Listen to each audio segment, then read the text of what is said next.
Hi, Pete. Hi, Bart. Happy New Year. Same to you. Great to have you here. Thanks for taking time to be with us today. Wanted to look back at 2024. What kind of year was it for? It was a good year. We finished up the technology park, and we had our first business buy-in, which is Midbrook. I was just out there yesterday, and they've got steel in the air, so Oh, wow. it's exciting to see that. I believe it was last year that the Poor Farm Cemetery got the historical designation as well on their property out there. Our road millage project in the township, for all the township roads, the bulk, all that work finished up last year as well. They'll have a couple of small streets and things to take care of this year, but that's finally getting to an end. So overall, it was a good year, and a lot of things going on, and we were able to, on our new campus with the Marinos property and the old B&H, we were able to get, just prior to fall, the half loop for the a walking path and trail on that new recreational site. Well, County Farm Road is so much more comfortable to travel. It really was. Well, I think there were a number of things wrong with it, but with the Technology Park, Jackson Technology Park North, and all the improvements made, it becomes a lot more comfortable, not just for drivers, but for people, pedestrians, bicyclists. Right, and that's the nice thing, that we were able to include all of that in that project with the EDA grant to get the sidewalks and the widened road all the way through there, and a signal down at the industrial park, so that when trucks are trying to pull in and out and shift change and different things, you now have a signaled crossing instead of just taking your life in your hands. So. I noticed that. It really is. It's a spot where traffic is pretty fast, and when you and I were both there at the groundbreaking for Midbrook, it was a day much like this, actually. Yes. Yeah, I think it was colder. Yeah, it might have been colder. But the nice thing about doing a groundbreaking or ribbon cutting or anything like that outdoors in that weather is it moves fast. It does. Nobody wants to stay there very long. Right. So that being the first part of the new park, seeing steel go up, that probably, that helps. I mean, in terms of incentivizing other businesses. It does. And it's nice that Midbrook shows the front-facing parcel, and then the entity that's already signed a purchase agreement to buy the next parcel is also the one right across from Midbrook. It'll be front-facing as well, so it'd be kind of nice to have the front face of the park that's on County Farm both have nice new buildings there and everything.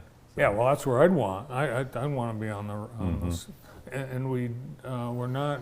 You don't say who it is yet because they don't want. Right. But it's local. It is a local company. Yes. Nice. Yeah, and then also the Keith Gillenwater, myself, and Debbie Kelly from the Enterprise Group. We traveled to Battle Creek last week to look at some buildings that a developer, industrial buildings, had put up there, who came down and toured our site and expressed interest in that. So he wanted us to go visit what he currently has, so we've got some interest in some other parts of the park as well. So yeah, I remember told me last year that you didn't anticipate there'd be any trouble filling that park. No, and I don't think there will be, whether it's a new endeavor or, us being able to provide, space for local Jackson County and even just close to Jackson County businesses to stay in the area so that their workforce isn't all, disrupted and have to move here and there. And it's nice to have everything that's ready to go. I mean, they don't have to, the water and the sewer and everything is right there. And so it's a dream location. You're off the highway. You're surrounded by all kinds of great restaurants and service businesses. Right. The airport. Airport's close. Right, and as you said, we're right on the 94 corridor, so we're right between, Detroit and Chicago, and then Cleveland, going the other way. So it's a great location. Because with all of the businesses that are in those other locations, they have holdings, and some of the customers for some of the businesses that are here are in those areas. So it's very conducive to business, because it's right on a route where they already serve customers or want to put something in the area. It's perfect. And soon, those working and living in Blackman Township will have even more recreation opportunities, as you have big plans for expansion of what has been known as Marinos Park. Right. Yeah, we with the purchase of the B&H property and the Marinos, we now, I believe, our entire footprint is 30.3 acres. And as you can see highlighted on there, that's that half loop that I spoke about that's completed already, and the rest of it will go around, completely around the soccer field, and connect up to there. But that won't be constructed. We have some drainage issues in one area of the soccer fields there, and we want to get that addressed before you put all the money into, extending the trail, and then have to rip right through it to, or raise the grade or lower the grade to address those things. But some of the other things that we have coming this spring are, we already have the concrete vault type toilets like we put in at Rod Mills is ordered, and it should be installed this spring sometime.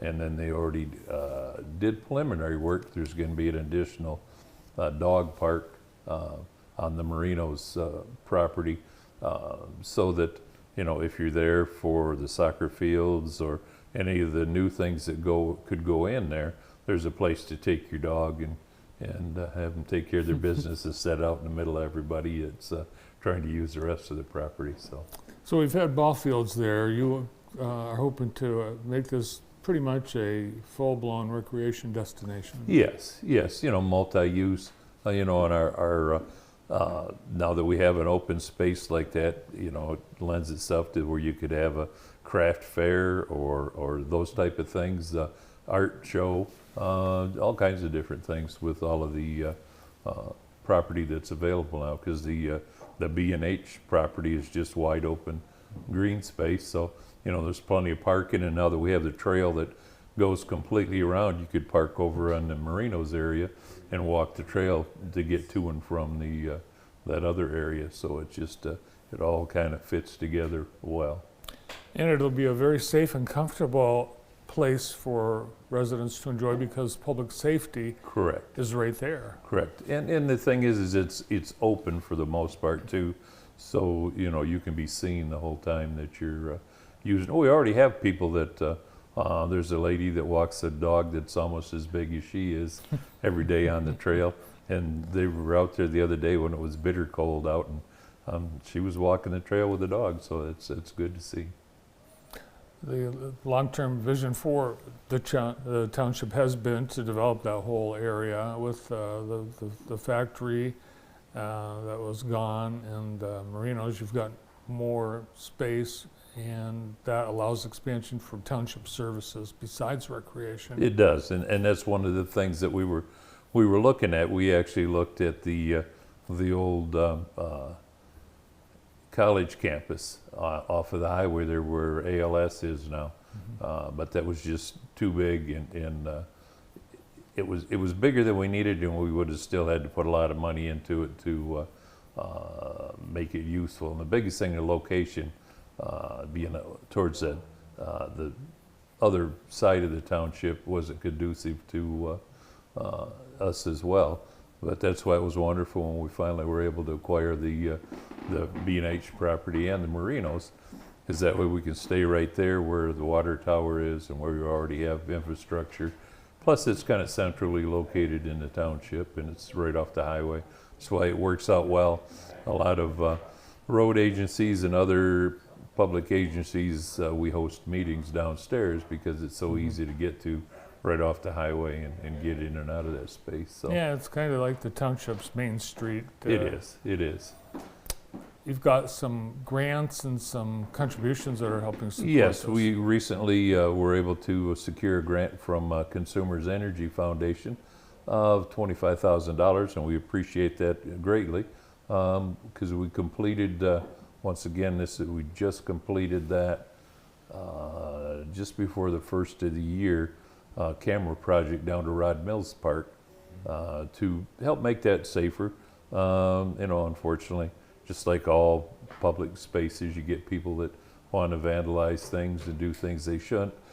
And cameras would be nice because maybe you can identify those folks and have public safety, have a little chat with them and encourage them that that's not the right thing to do. So, plus the fact that it just people have a more sense of safety if they know there are cameras there, because then people who might want to be down there for the wrong purpose aren't as inclined to do things they shouldn't when they're on camera. So. There you are. Good to see all the cool things happening in Blackman Township. Thanks for the updates. You're very welcome, Bart. Thank you for what you do. You bet. Pete Jancek, the supervisor of Blackman Township.